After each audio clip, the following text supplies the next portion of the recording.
If you're serious about growing your Amazon store, here's something smart sellers do before they hit $10,000 a month.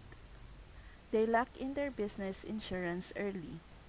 It's the easiest way to future-proof your account and avoid last-minute stress. Once you pass $10,000 in monthly sales, Amazon requires you to have general liability insurance. But here's the thing, even before that, you're still at risk. One bad product, one customer complaint, and you could be liable for damage, injuries, or legal fees. That's why I use Next Insurance. Even when I was doing just a few thousand a month, I signed up early, got a quote in minutes, and my coverage included everything Amazon looks for: general liability, product coverage, $1 million limit, COI ready to download anytime. Your store is growing.